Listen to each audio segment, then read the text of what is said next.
Kita boleh beri kemuliaan yang terbaik buat Tuhan Yesus. Terima kasih Tuhan. Terima kasih. Bapak, kami mau mengenal Engkau dalam setiap detail hidup kami Tuhan. Dalam setiap bagian yang Engkau berikan dalam hidup kami mau mengenal Engkau Tuhan. Dari uang kami, dari waktu kami, bahkan dari masalah kami. Kami mau belajar mengenal Engkau Tuhan. Berbicaralah hari ini Tuhan, kami siap mendengarkannya. Amin. Teman-teman, hari ini adalah hari terakhir daripada tema uang. Sudah 3 minggu kita belajar tentang uang dan saya percaya kita semua diberkati Tuhan. Yang diberkati katakan amin. Dan sekarang hari ini kita akan sama-sama mengerti akan finalnya. Hal yang terpenting daripada memandang uang. Dengan tema Great Things. Boleh masuk ke PowerPoint saya, tadi kita sudah melihat bagaimana kesaksian daripada Christian. Saya menggarisbawahi bahwa peluang akan mengikuti kapasitas. Banyak orang bilang kayak gini, Bang Anggi, saya punya kapasitas tapi gak ada peluang. Siapa bilang? Kalau kita punya kapasitas, kalau kita memperlebar potensi kita, pasti peluang mengikuti. Walaupun ada masalah, hutang. Saya tertarik boleh next dengan apa dikatakan Ayub. Ayub mengatakan demikian. Dari tema kita Ayub 5 ayat 9 berkata, iya, yes. Seperti Kristen tadi katakan, Tuhan kita Tuhan yang hebat. Ia melakukan perbuatan-perbuatan yang besar. He does great things. Dia melakukan perbuatan-perbuatan yang besar. Perbuatan tak terduga serta keajaibannya. Dan keajaibannya yang tak terbilang banyaknya. Teman-teman tahu gak sih? Ayub ngomong ini di pasal 5. Artinya apa? Belum mengalami pemulihan. Sama seperti Christian tadi. Lagi hutang, bilang Tuhan baik. Lagi hutang 500 juta, bilang Tuhan besar. Belum. Kalau teman-teman tahu bagaimana 7 anaknya laki-laki meninggal, 3 anak perempuan meninggal, 7.000 ekor kambing domba habis, 3.000 ekor unta habis, 500 pasang lembu habis, 500 keledai habis dalam waktu sekejap. Tapi ketika dia menghadapi masalah yang sangat demikian parahnya, dia bilang, aku tahu, aku punya Tuhan yang luar biasa. Tuhan yang melakukan perkara-perkara besar. Sahabatnya datang. Ya, sahabatnya datang. Siapa? Bildad. Siapa? Zofar. Siapa? Elimas. Bilang, hei, dasar lu pasti banyak dosa. Karena waktu itu zaman gitu-gitu teman-teman. Kalau diberkati, karena cinta Tuhan, karena kenal Tuhan. Kalau mengalami kemalangan, karena berdosa. Makanya kita kerap kali kayak gitu. Orang sakit tanya, apa dosamu? Kita ya sangat Yahudi sekali. Orang Yahudi kayak gitu. Makanya teman-temannya datang bukan menghibur, malah apa? Hei, dosa kamu apa Ayub? Katanya bapak orang beriman. Katanya orang beriman. Tapi kok habis? Tetapi di dalam masa ketika orang menjatuhkan dia berkata, aku punya Tuhan yang besar yang dapat melakukan perkara-perkara besar. Akhirnya apa? Tuhan memulihkan keadaannya. Alkitab berkata Tuhan memulihkan keadaannya 2 kali lipat. 7.000 kambing domba, 14.000 dikembalikan. 500 lembu dikembalikan 1.000. Anak 10 dikembalikan 10. Loh Bang Anggi katanya 2 kali lipat, kok anaknya gak jadi 20? Kayak gini. Kambing domba mati jadi 0. Harta mati jadi 0. Tapi anak mati, kekekalan ada. Jadi kambingnya jadi 14.000, dombanya jadi 1.000, anaknya jadi 10. 10 yang masih ada, 10 yang di kekekalan. Dapat double. Ketika ngadepin masalah dia berani berkata, Tuhanku luar biasa, dia bisa melakukan perkara-perkara yang hebat. Kalau bicara mengenai uang, kita selalu sangat ingat dengan perkataan daripada seorang penyair dari Norwegia, Arne Garbok. Dia berkata, uang bisa beli makanan, yes. Tapi uang gak bisa beli nafsu makan. Uang bisa beli obat, tapi bukan beli kesehatan. Uang bisa membeli tempat tidur yang nyaman, tetapi bukan tidur yang nyaman. Uang bisa memberi pengetahuan, tapi uang tidak bisa memberi kebijaksanaan. Uang bisa beli perhiasan, tapi uang bukan kecantikan. Uang bisa membeli kemewahan, tapi bukan kehangatan. Uang bisa beli kesenangan, tapi bukan kebahagiaan. Uang bisa membuat kita memiliki banyak kenalan, tetapi tidak memiliki teman. Kenapa? Jangan-jangan dia menemani kita karena uang. Dan uang bisa membeli pelayanan, tapi uang tidak bisa membeli kepastian. Dan saya tambahkan terakhir, uang bisa membawa kita kemana saja, tapi uang tidak bisa membawa kita ke sorga. Makanya boleh next, Yesus berkali-kali ngajarin mengenai uang. Kalau teman-teman tahu 15% dari pengajaran Yesus mengenai uang. Kalau di jumlah pengajaran mengenai sorga neraka nggak nyampe 15%. Berkali-kali lebih banyak ngomongin uang daripada sorga dan neraka. Yang selama ini orang Kristen ngomongin itu mulu. Makanya refresh, makasih, ini adalah tuntunan Tuhan untuk kita membahas uang. Karena 15%. Bahkan next, 2350 ayat lebih Tuhan ngomongin uang. Sementara iman hanya berapa? Hanya 500. Betapa pentingnya uang. Dan yang kita tahu sekali next, bahwa kompetitor daripada Yesus bukan setan tapi uang. Kita pikirkan setan next. Kita pikir kompetitor Yesus uang. Maaf, setan. Kita pikir musuhnya kita itu setan. Setan kita tengking-tengking. Tapi ternyata musuhnya adalah siapa? Uang. Kenapa? Setan datang tinggal pergi. Setan datang usir dalam nama Yesus. Uang datang terima. Siapa yang usir uang? Betapa uang dijadikan Tuhan sebagai kompetitor jika salah dipahami dengan baik. Makanya berkali-kali Yesus ngajarin itu. 15% ngomongin uang. 2350 ayat ngomongin uang. Bahkan musuh kita adalah mamon, yaitu uang. Bukan yang namanya iblis. Saya ngerti kenapa Paulus menulis ini kepada Timotius. Boleh next, 1 Timotius 6 ayat 6 sampai 10 kita akan baca ini. Apa firman Tuhan katakan? Memang ibadah itu kalau disertai dengan rasa cukup memberi keuntungan besar. Ibadah. Saya pernah sampaikan ya. Ibadah itu bukan hanya di gereja. All about hidup kita adalah ibadah. Amin. Jadi jangan salah. Bang, kalau gitu bang, kita di ibadah compang-camping bang. No, ibadah itu seluruh hidup kita. Makanya Paulus katakan kepada Timotius, memang ibadah itu kalau disertai dengan rasa cukup memberi keuntungan besar. Sebab kita tidak membawa sesuatu apa ke dalam dunia. Dan kita pun tidak dapat membawa apa-apa keluar. Next, ayat yang ke-8. Asal ada makan dan pakaian apa? Sekali lagi, asal ada makan dan pakaian apa? Cukuplah.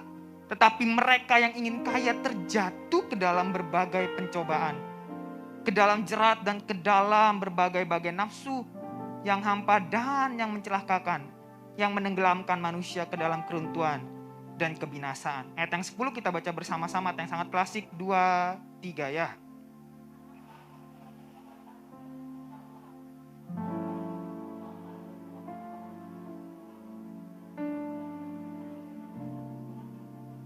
Karena akar segala kejahatan ialah cinta hatinya kepada uang. Uang gak salah, tapi cinta kepada uang itu yang salah. Makanya kita boleh next, berkali-kali ngomong cinta-cintamu, 870 kali ngomongin hati. Apa sih hati Bang Anggi? Hati itu bicara organ paling vital. Jadi jantung itu adalah hati. Pikiran, karakter, dan kecenderungan. Dan terakhir, watak yang terbentuk. Apa-apa uang gitu. Temen pun, maaf ya, temen pun rela tuh diputusin hubungannya demi uang. Nanti kita akan sampai di sana. Gak ngerti itu yang namanya isi hati orang lain. Gak ngerti itu yang namanya generous people, ngebantu orang. Tapi uang untuk apa? Diri sendiri, dan diri sendiri. Teman-teman, hari ini adalah hari terakhir daripada bicara uang. Dan hari kita akan sama-sama bertobat. Bertobat itu apa? Nanti akan sampai di sana. Tetapi penting sekali disadari, marilah hati kita, kecenderungan kita bukan kepada uang. Inilah yang Yesus ajarkan, makanya lagu tadi berkata, izinkan aku mengenal Engkau Tuhan, dan ku ingin mengenalmu Tuhan. Nah inilah yang Tuhan ingin kita kenal. 15% Tuhan ngomongin uang. Betapa uang menjadi bagian vital, dan betapa uang bisa membuat anak Tuhan jatuh. Bahkan maaf, uang bisa membuat kita ke neraka. Makanya Tuhan ingin supaya kita dewasa di dalam uang. Amin. Ya, kecenderungan hatinya adalah cinta akan uang. Watak yang terbentuk adalah uang. Apa penyebabnya? Boleh next. Ada 3 hal. Karena pertama, tidak pernah kena rasa cukup. Ayat 6 sampai 8 mengatakan demikian. Mestinya itu kita punya mental, enough is enough. Cukup adalah cukup. Mental kita gitu loh. Loh bang, kalau lebih gimana bang? Lebih buat orang lain. Tapi untuk kita, enough is enough. Cukup adalah cukup. Yang kedua, sifat serakah. Ayat 9 mengatakan demikian. Mengabaikan orang lain demi kesenangan hidup. Mengabaikan orang lain demi kesenangan pribadi. Maka dikatakan ayat 9 tadi, tetapi mereka yang ingin kaya terjatuh ke dalam pencobaan, ke dalam jerat dan ke dalam berbagai-bagai nafsu. Untuk dirinya sendiri, untuk menyenangkan dirinya, untuk menyenangkan perutnya doang. Jangan pikir teman-teman uang itu bicara korupsi loh. Kalau kita makan terus, gak mikirin yang lain, yang penting bagaimana perut kita kenyang, itu termasuk hal yang salah loh di hadapan Tuhan. Makanya saya ngerti Paulus bilang kayak gini, hey, Tuhanmu tuh Yesus, bukan perut. Karena ternyata bicara mengenai perut udah ada di Alkitab. Ada begitu banyak orang yang perutnya jadi Tuhannya. Kalau kenyang, happy. Kalau lapar, gak bisa. Pokoknya kenyang, perut kenyang. Yang ketiga, apa penyebabnya orang bisa yang namanya jatuh di dalam kecenderungan uang? Tidak bijaksana. Ayat 10 menyatakan demikian. Bagaimana uang bisa menyakiti diri sendiri? Loh bagaimana bisa bang uang menyakiti diri sendiri? Begini. Bukankah gara-gara kita cari uang, sekali lagi gak salah ya cari uang, tapi cintakan uang, membuat hubungan pelayanan kita putus? Oh apa hubungannya? Gini, coba lihat. Kita gak datang pelayanan, izin tarik Grab. Itu gak situ menyakiti tim yang lain? Kita udah buat janjian, rapat nih jam segini nih. Tapi kita cari uang, kita gak ikut rapat. Sekali lagi uang gak salah. Bahkan bilangnya saya pergi ke sana, yang gak jujur demikian. Itu timnya akan rusak. Apalagi uang membuat yang apa hubungan? Persahabatan. Ya, saya gak setuju dengan istilah begini. Ya bisnis emang kayak begitu, saling tikung, no. Ya memang mungkin itu adalah semangat daripada bisnis sekuler, tapi harusnya anak Tuhan berbeda dong. Masa bisnis membuat persahabatan runtuh? Nah itu uang bisa membuat persahabatan runtuh. Memang awalnya gak kerasa punya sahabat yang putus. Tapi ke depannya,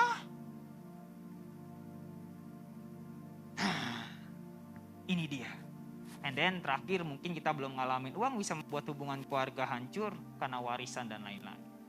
Maka Alkitab menyatakan bahwa uang adalah hamba yang baik.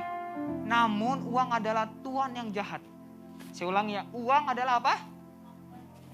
Uang akan baik ketika dia dijadikan hamba. Uang akan bagus ketika dijadikan hamba.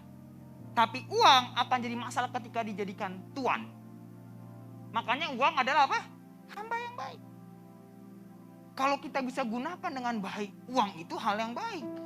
Kita udah belajar, saya yakin kita gak perlu diulangi lagi minggu pertama, kedua, dan ketiga. Tapi kalau uang itu menjadi tuan, nah itu yang jadi masalah. Jikalau uang jadi tuan, maka semuanya bisa kita halalkan. Makanya saya ngerti Ibrani 13 ayat 5-8 berkata, janganlah kamu menjadi hamba uang dan cukupkanlah dirimu dengan apa yang ada padamu. Karena Allah telah berfirman, aku sekali-sekali tidak akan membiarkan engkau. Dan aku sekali-sekali tidak akan meninggalkan engkau. Sebab itu dengan yakin kita dapat berkata, Tuhan adalah penolongku. Aku tidak takut. Kenapa kita gak takut? Karena kita jadikan uang sebagai hamba. Kenapa kita khawatir? Karena kita jadikan uang sebagai tuan. Kenapa kita berani? Karena kita jadikan uang sebagai hamba. Kenapa kita cemas? Karena kita jadikan uang sebagai tuan. Kenapa kita bisa rusak hubungan? Karena kita jadikan uang sebagai tuan. Kenapa kita bisa jadi berkat bagi orang? Karena kita jadikan uang sebagai hamba. Kenapa hidup kita bisa berdampak? Karena kita jadikan uang sebagai hamba. Kenapa hidup kita bisa memberikan rasa bagi orang lain? Karena kita jadikan uang sebagai hamba. Kenapa hidup kita bisa membuat orang marah, orang kesel, kehadiran kita gak ditunggu-tunggu orang? Karena kita jadikan uang sebagai tuan. Makanya 15% Tuhan ajarin, jadikan uang sebagai hamba. Kerja sungguh-sungguh, perlebar kapasitas.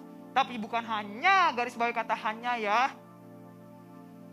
Jangan hanya untuk diri sendiri, tapi mari beri bagi orang lain. Tabur bagi orang lain. Miliki generous, hati untuk memberi, hati untuk membantu orang lain. Sebab hari ini kita mau sama-sama bertobat teman-teman, kita mau sama-sama berdoa. Apa sih bertobat? Boleh next. Bertobat saya pelajari 2, pertama adalah perubahan pola pikir. Saya percaya 4 minggu kita ketemu, kita diubah pola pikir kita. Yang pola pikirnya diubah, katakan amin. Ya, saya berdoa dalam nama Yesus. Kiranya pola pikir kita diubah. Ih, hebat juga Bang Christian ya. Dia punya utang 500 juta tapi bisa menyelesaikan masalahnya. Aku mau ubah pola pikirku. Good. Tapi gak cukup sampai berubah pola pikir. Sebab bertobat itu harus melakukan tindakan nyata. Bertobat itu bukan hanya Tuhan, ampun ya Tuhan ya. Aduh, Bang Chris ngomong supaya uang harus dikelola. Aduh, gimana sih Tuhan, aku per bulan gak pernah balikin. Bertobat, nangis-nangis, putar balik. Itu hanya metanoia. Perubahan pola pikir. Tapi Tuhan mengajak apa? Do something. Ketika selesai berubah pola pikir, jalan. Amin. Gak pernah kembaliin perpuluhan, putar balik, kembalikan perpuluhan. Gak pernah yang namanya mengatur uang dengan baik, putar balik, memberi bagi orang lain. Jadilah orang generous people. Berapa banyak kita yang belum mengembalikan perpuluhan, hari ini kita bertobat. Memang Bang Daniel minggu lalu bilang kayak gini, anak SMP, anak SMA gak usah kembaliin perpuluhan, dia kan gak ada uang. Tapi saya bersyukur mama saya dari kecil itu dari sekolah minggu ngajarin, udah sini, berapa aja ada uang, kasih perpuluhan kami, perpuluhan keluarga. Dari kecil diajarin. Nah oke lah anak SMP, SMA belum, tapi kalau mau lakukanlah. Sebab saya mau bilang persembahan yang paling logis perpuluhan. Saya ulang ya, persembahan yang paling logis perpuluhan. Loh kenapa? Perpuluhan bicara besar kecil atau perpuluhan? Saya tanya, perpuluhan bicara besar kecil atau perpuluhan? Besar kecil apa perpuluhan? Perpuluhan. Perpuluhan bicara perpuluhan bukan besar kecil. Paham maksudnya? Perpuluhan bicara besar kecil atau perpuluhan? Perpuluhan. 1.000 ya perpuluhan. 2.000 ya perpuluhan. 2.000 kecil mungkin. Dalam artian untuk kita membantu jalannya refresh. Itu persembahan. Tapi bagi perpuluhan, ya itu perpuluhan. Karena perpuluhan bukan bicara besar kecil, tapi bicara apa? Ya perpuluhan. Nah, yuk teman-teman refresh. Hal kecil ini. Makanya tema tadi subtema, hal kecil. Tetapi yang besar di pemandangan Tuhan. Maksudnya apa? Kenapa saya katakan membagikan perpuluhan hal kecil? Loh, karena uangnya pun dari Tuhan kok. Betul nggak? Uangnya dari siapa? Ketika kita kembalikan tuh, ya wajar loh tuh. Tapi ketika kita kembalikan dengan hati yang bersyukur, disitulah besar di mata Tuhan.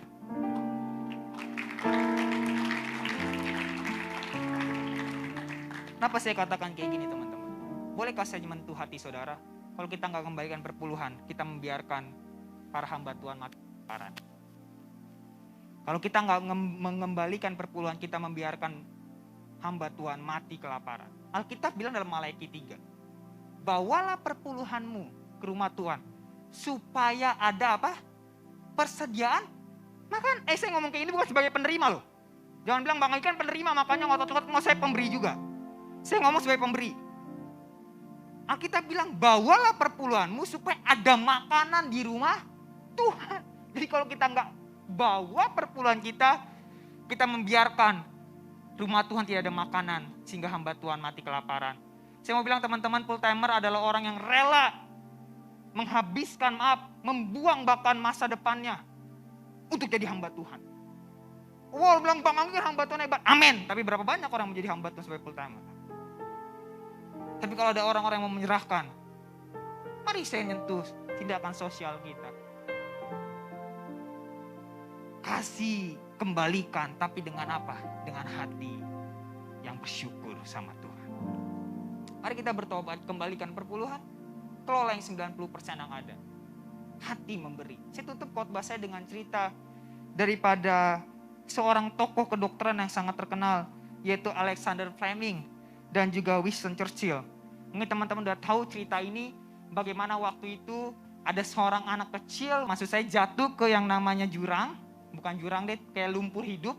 Lalu dia teriak-teriak, tolong, tolong, tolong. Ketika habis Dia teriak-teriak, larilah seorang bapak, seorang petani mengangkat dia keluar dari lumpur hidup itu. Akhirnya anak itu selamat. Selesai itu datanglah ayah daripada anak yang jatuh ke yang namanya lumpur hidup itu. Lalu dia membawa uang begitu banyak. Dia bilang, ini uang buat kamu nih, thank you banget kamu nyelamatin anak saya. Tetapi kata daripada bapak itu, dia bilang ini, gak usah, saya mau membantu aja. Loh, ada orang kesakitan, masa saya gak bantu? Aduh, ayo dong, terima dong. Baik banget, anak saya selamat loh. Kalau enggak anak saya mati kemakan lumpur hidup. Tapi dia tolak terus. Sampai akhirnya ada seorang anak kecil lewat. Ternyata itu anak daripada papa petani itu. Dia bilang, oke deh. Kalau kamu gak mau karena kamu nolak mulu, izinkan saya membawa anak itu. Maksudnya apa? Saya ingin sekolahkan dia ke sekolah kedokteran Santa Mary di London. Boleh gak? Saya sekolahkan dia. Oh silakan, makasih loh. Udah membiayai sekolah anak saya. Akhirnya disekolahkan. Tumbuh besar, dan tumbuh besar. Suatu kali, ada seorang bernama Winston. Dia seorang Perdana Menteri dari Inggris. Mengalami sakit. Yang sangat parah, sakit paru-paru. Dicari obatnya gak ketemu-temu. Dicari obatnya gak ketemu-temu. Sampai akhirnya ada seseorang yang bisa mendapatkan obat untuk menyembuhkan penyakit daripada Winston itu. Yaitu bernama Alexander Fleming. Dia menemukan obat antibiotik yang bernama penicillin. Saya bisa lihat putarannya ya. Dari seorang ayah membantu yang namanya seorang anak. Dan anak itu bernama Winston Churchill. Lalu anak itu membantu anak daripada ayah petani itu. Dan ketika anak petani itu tumbuh besar. Dan anak daripada yang jatuh ke lumpur itu tumbuh besar. Ketika anak yang tumbuh besar itu mengalami sakit yang parah. Dibantu sama yang namanya Winston. Alexander Fleming. Saya lihat putarannya ya. Itu kalau orang udah memberi itu. Itu kalau orang udah generous tuh. Itu kalau udah orang pengen ngebantu gitu. Ini hasilnya great things. Saya rindu teman-teman melaksanakan hal-hal yang besar. Ini pun jadi catatan buat saya. Saya rindu anak-anak refresh melakukan adopsi anak. Why not? Kenapa tidak? Kita adopsi anak, lakukan. Mungkin kecil satu, yuk kita sekolahin anak bareng-bareng. Visi yang besar. Walaupun sampai kecil. Harusnya organisasi sebesar refresh sudah bisa melakukan itu. Tapi oke kalau belum. Maksud saya, ayo, mari.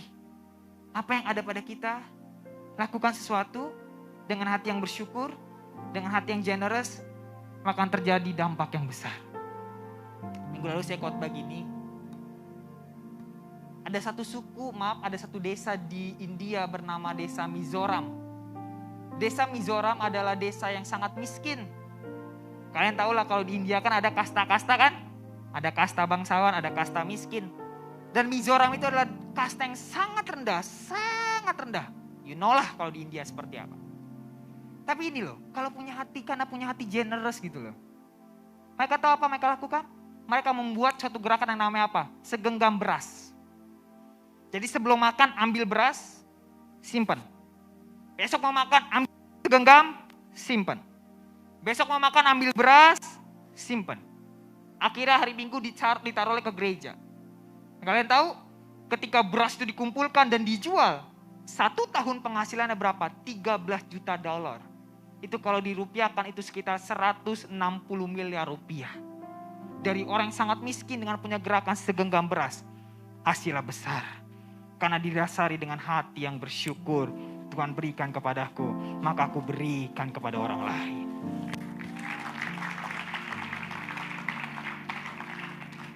Disebabnya kesimpulan bisa saya berikan, ambillah kesadaran untuk melakukan pertobatan. Metanoia, bistrofe, ayo mulai cek. Oh iya sebelumnya, sekarang kan bulan Juni, bulan 6. Bulan 6 terkenal dengan apa? Evaluasi. Jadi bukan awal tahun evaluasi atau akhir tahun. Evaluasi sebenarnya adalah di bulan 6 pertengahan. Mari kita evaluasi. Mari kita general check up diri kita. Apakah uang sudah kita gunakan dengan baik? Apakah uang sudah menjadi Tuhan atau sudah menjadi hamba. Ambil kesadaran untuk melakukan pertobatan, mulai dari hal yang kecil menurut pemandangan kita, tetapi akan menjadi besar menurut pemandangan Tuhan. Ayo anak SMP, kembalikan perpuluhan, kecil menurut pemandangan kita, tapi besar menurut pemandangan Tuhan. Bang Anggi, kecil Bang Anggi, amplopnya aja 5.000, aku ngembalinya cuma 3.000. Ya udah, gabungin sama papa mama. Kecil ya, tapi dalam pemandangan Tuhan besar. Ini anakku dari SMP aja dikumpulin uangnya untuk kembalikan perpuluhan. Hebat nih anakku ini. Ayo anak-anak remaja, ayo yang SMA, apalagi yang pekerja, saya yakin teman-teman, kakak-kakak sudah tahu kebenaran ini. Ambil kesadaran untuk melakukan pertobatan mulai dari hal yang kecil menurut pemandangan kita, tetapi besar menurut pemandangan Tuhan. Besar menurut pemandangan Tuhan ini terjadi bila yang dilakukan berangkat dari hati yang tulus. Besar menurut pemandangan Tuhan ini terjadi bila berangkat dari hati yang sungguh-sungguh. Besar menurut pemandangan Tuhan ini terjadi jika berangkat dari hati yang benar-benar murni dan tentu yang menjadikan uang sebagai hamba, bukan Tuhan. Sehingga Tuhan berkata, janganlah kau mengumpulkan harta di bumi, tetapi kumpulkanlah harta di sorga. Itu ketika uang kita berikan bagi orang lain. Untuk apa? Untuk memberkati orang lain. Untuk apa? Untuk berdampak bagi orang lain. Mari kita sama-sama bertobat hari ini. Mari sama-sama kita minta Tuhan, salah nih Tuhan. Tuhan, aku gak bisa mengelola uangku dengan baik. Tuhan, aku tidak kembalikan perpuluhanku Tuhan. Tuhan, aku salah mengelola ini, aku salah mengelola itu. Puji Tuhannya kalau kita mau berbalik, Tuhan kasih harapan, Tuhan kasih tujuan. Maka Tuhan bisa menolong kita. Bahkan Tuhan akan mengajari kita untuk melunasi utang-utang kita sama seperti yang tadi. Tuhan kasih strategi untuk bagaimana melunasi utang-utang yang ada pada kita. Karena di dalamnya ada hati yang mengucap syukur, hati yang generous akan apa yang Tuhan berikan saat ini. Saya suka banget lagu ini berkata, terima kasih buat cintamu yang tanpa batas. Tuhan ngajari kita tentang uang dan berkali-kali kita jatuh, tapi kasihnya begitu baik. Makanya Tuhan pakai Refresh Ministry untuk mengajari kita tentang uang.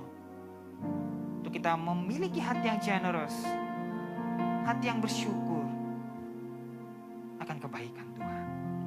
Terima kasih buat cintamu yang tanpa batas. Kau berikan hidupku, jadikan ku berharga. Terima kasih buat cintamu yang tanpa batas. Kau berikan hidupku, jadikan aku indah. Terima kasih. Terima kasih Tuhan. Terima kasih buat cintamu yang tanpa batas. Kau berikan hidupku, jadikan ku berharga. Terima kasih buat cintamu yang tanpa batas. Amin, amin. Kau berikan hidupku, jadikan aku indah. Terima kasih. Kita dapat terima kasih. Thank you Lord. Terima kasih buat cintamu yang tanpa batas. Kau berikan hidupku, jadikan ku berharga. Terima kasih buat cintamu yang tanpa batas. Kau berikan hidupku, jadikan aku indah. Terima Kalau kita katakan terima kasih Tuhan. Terima kasih buat cintamu yang tanpa batas. Kau berikan hidupku, jadikan ku berharga. Terima kasih buat cintamu yang tanpa batas. Kau berikan hidupku, jadikan aku indah.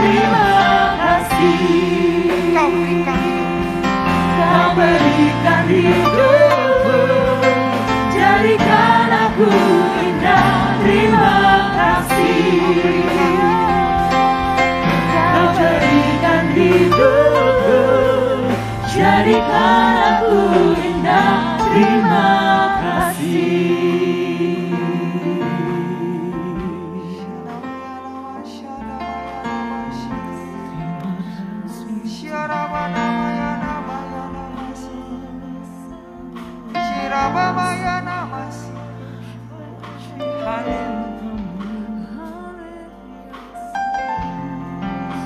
Saya ngerti kenapa Tuhan 15% ngajar tentang uang, karena mungkin ini gak populer.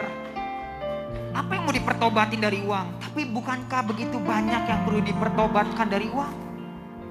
Kecenderungan mengedepankan uang daripada hubungan persahabatan, hubungan pelayanan, bahkan hubungan keluarga. Bukankah itu kesalahan akan uang? Bukankah ketika kita tidak mengembalikan perpuluhan, kita membiarkan orang lain menderita, membiarkan orang lain mati? Karena kita berkata supaya ada persediaan makanan di rumahku, kata Tuhan. Karena begitu banyak hamba-hamba Tuhan yang menyerahkan diri untuk melayani Tuhan.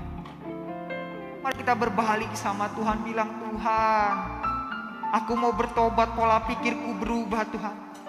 Apa yang ada aku kembalikan persepuluhanku, karena bukan bicara besar kecil tapi bicara perpuluhan Tuhan. Dari SMP aku mengajar mencenderungkan hatiku Tuhan.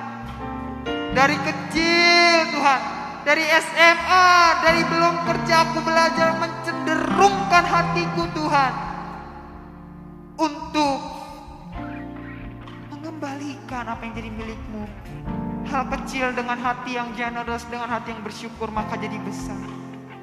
Shana maya namaya namasya, shana mata kaya ralaba shana mas.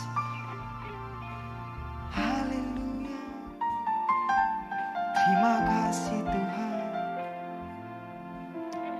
Teman-teman, ke depan akan ada My Home Indo Bekasi. Kita akan sama-sama lakukan suatu kegerakan bagi kota. Kita mau memberi lagi bagi kota. Tahukah teman, Bekasi ini sedang mengalami suatu masalah yang besar. Kalau teman-teman lihat video yang beredaran bagaimana RSUD Bekasi begitu mendapat sorotan. Kita mau dukung para tenaga kesehatan. Kita mau bilang ayo semangat, ayo tetap maju jaga Bekasi. Nah, kita bisa lakukan itu kalau kita jadikan uang sebagai hamba. Kita menyuruh uang, tolong berkati. Kita menyuruh uang, tolong kasih semangat. Kita juga ingin membantu kurang lebih 500 hingga 1000 keluarga yang terdampak pandemi COVID-19 di Bekasi. Kita akan bagi-bagi sembako. Sekarang memang belum kita lakukan. Tapi mari kita memiliki hati untuk bilang, Tuhan, aku ambil bagianku Tuhan. Kecil sih Tuhan, mungkin satu kantong sembako dari aku Tuhan. Tapi aku lakukan itu dengan rasa syukur, dengan rasa generous mau memberi Tuhan. Aku percaya yang kecil itu akan jadi besar dari pemandangan-Mu Tuhan. Terima kasih, terima kasih buat cinta-Mu yang tanpa batas. Kau berikan hidupmu, jadikan ku berharga. Terima kasih buat cinta-Mu yang tanpa batas. Kau berikan hidupmu, jadikan aku indah. Terima kasih. Mau sama-sama Hani bilang, Tuhan, aku menjadikan uang sebagai hamba bukan sebagai tuan. Apa yang ada aku cukupkan Tuhan. Aku gak mau serakah Tuhan. Halo anak-anak remaja, kalau memang orang tua kita sedang kekurangan, jangan demi gengsi kita repotkan orang tua kita. Cukupkan apa yang ada. Enough is enough. Cukup adalah cukup. Alkitab berkata, asal ada makan, minuman, pakaian, cukuplah. Tapi Bang Anggi gak tahu sih, saya dimusuhin Bang karena saya miskin. It's okay. Kalau emang dia sahabat yang sayang padamu, dia tidak melihat ekonomimu tapi dia lihat kualitas kamu mengasihi dia. Ayo anak-anak remaja, ayo anak muda, ayo dewasa muda. Jangan kepada teman kita hamburkan uang kita, tapi kepada keluarga sangat minim. Itu salah satu pelanggaran terhadap uang. Berapa banyak kita ingin depan keluarga, kita biasa-biasa, keluarga gak kita perhatiin, tapi kalau teman nomor satu, kalau nongkrong nomor satu, tapi keluarga enggak. Itu pelanggaran terhadap uang. Mari kita datang bertobat. Enough is enough, cukup adalah cukup, jangan serakah, dan marilah bijaksana dalam mengatur uang. Bapak, kami datang kepadamu Tuhan, kami minta ampun kalau selama ini Tuhan kami salah menggunakan uang Tuhan. Kami paksakan orang tua kami yang sedang kekurangan untuk memenuhi keinginan kami Tuhan. Kami gak mau berjuang, kami gak mau fighting. Ajari kami untuk fighting Tuhan. Kami bersyukur ada Christian jadi contoh, kiranya kami pun demikian. Dalam masa sulit kami fighting, kami bertarung Tuhan. Kami tidak mau menyusahkan orang tua kami Tuhan. Karena kami mencukupkan apa yang ada, enough is enough. Kami gak mau serakah. Apa yang ada, kami cukupkan. Yang terakhir, kami mau bijaksana Tuhan. Kami hari ini bertobat Tuhan. Kami kembali secara pola pikir. Dan kami kembali secara tindakan kami. Sebelum saya akhiri, saya mau tanya teman-teman, siapa yang kalau ada kesempatan untuk kita memberi bagi kota, mau ikut sekecil apapun. Bang Anggi, uangnya kecil Bang Anggi, saya anak SMP Bang Anggi, cuma 5.000. Tapi sekali lagi hal kecil dengan hati yang bersyukur akan besar di pemandangan Tuhan. Hal kecil dengan hati yang generous yang memberi akan menjadi besar di pemandangan Tuhan. Siapa yang bilang, Tuhan, aku ingin Tuhan kalau ada kesempatan untuk boleh membangun, untuk boleh membantu orang lain, aku mau ikut Tuhan. Boleh taruh tangannya, tangan kanan angkat ke atas. Tuhan, kau lihat Bapak kami, anak-anakmu Tuhan. Dalam masa kekurangan pandemi mungkin Tuhan, tapi kami mau memberi apa yang ada Tuhan. Karena kami tahu kami memberi apa yang ada, bukan yang gak ada. Kami gak perlu menghutang untuk memberi. Kalau ada kami beri Tuhan. Karena kami tahu Tuhan, yang kau lihat adalah hati yang sungguh-sungguh. Hati yang tulus, hati yang bersyukur. Sehingga kecil mungkin secara rupiah, tapi besar di pemandangan-Mu Tuhan. Terima kasih buat cinta-Mu yang tanpa batas. Haleluya.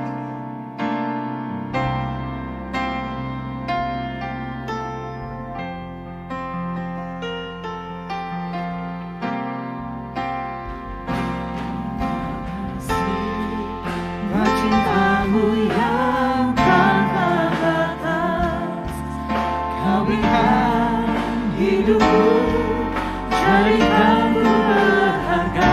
Terima kasih buat cintamu yang tanpa batas, kau berikan hidupmu, jadikan aku indah. Terima kasih. Kita katakan terima kasih. Terima kasih buat cintamu yang tanpa batas, kau berikan hidupku, jadikanku berharga. Terima kasih buat cintamu yang tanpa batas, kau berikan hidupku, jadikan aku indah. Terima kasih. Kau berikan hidupku, Kau berikan hidupku, jadikan aku indah. Terima kasih. Kau jadikan hidupku, jadikan aku indah. Terima kasih. angkat tanganmu dan terima berkat daripada Tuhan. Tetapi tentu aku akan mencari Allah. Dan kepada Allah lah aku mengadukan perkaraku. Sebab ia melakukan perkara-perkara yang besar. Sebab Tuhan melakukan perbuatan-perbuatan yang besar dan yang tak terduga. Serta keajaiban-keajaiban yang tak terbilang banyaknya. Ia memberikan hujan di atas bumi. Dan ia menjatuhkan air di atas ladang. Sebab ia akan mengangkat orang yang hina dan memberkati orang-orang yang berduka cita dan memberikan pertolongan. Maka anugerah daripada Yesus Kristus, kasih dari Allah Bapa, urapan hikmat pimpinan daripada Roh Kudus yang mengajari kami untuk boleh mengelola uang dengan baik, yang mengajari kami untuk terus bertobat daripada hal-hal yang salah mengenai uang, sehingga kami berkenan dan kami mengenal Tuhan, dan kami semakin serupa dengan Tuhan.